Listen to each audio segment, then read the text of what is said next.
आप देख रहे हैं इंडिया 29 स्टेट्स न्यूज। बढ़ते हैं न्यूज की तरफ। అందుకోసమే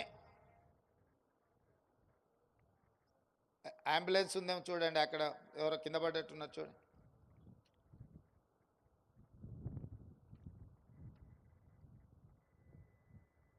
అందుకే ఈరోజు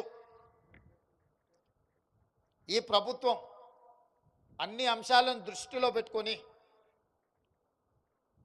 మీకు ఉద్యోగ భద్రత కల్పించడమే కాకుండా మీరు చేసిన శ్రమకు మొదటి తారీఖు నాడు మీ జీతభత్యాలు చెల్లించడానికి ఒక స్పష్టమైన నిర్ణయంతో ముందుకు వస్తుంది. 30,000 ఉద్యోగాలు 90 రోజుల్లో నియామక పత్రాలు ఇవ్వడమే కాదు, ఇంకొక 90 రోజుల్లో ఇంకొక 30,000 ఉద్యోగాలకి ఇవాళ నోటిఫికేషన్లు ఇచ్చినాం.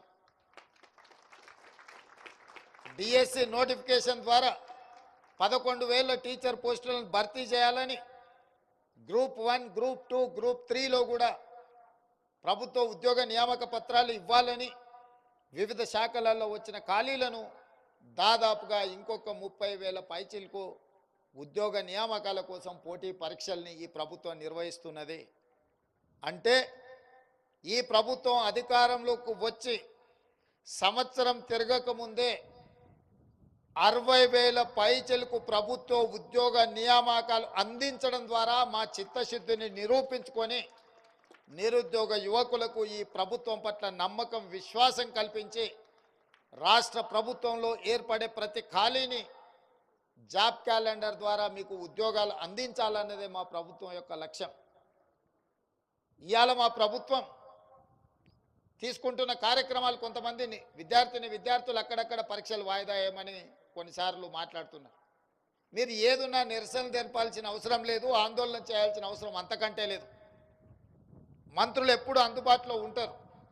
మంత్రులను కలవండి, విజ్ఞప్తి చేయండి.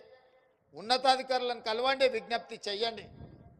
తప్పకుండా మీరేమైనా సహేతుకమైన సమస్యను ఈ ప్రభుత్వం దృష్టికి తీసుకొస్తే ఆ సమస్యని పరిష్కరించడానికి మీ అన్నగా, రేవంత్ అన్నగా ఎప్పుడు మీ పట్ల నిబద్ధతతో పనిచేస్తా అని చెప్పి నేను ఈ సందర్భంగా తెలియజేస్తున్నాను. India 29 States News.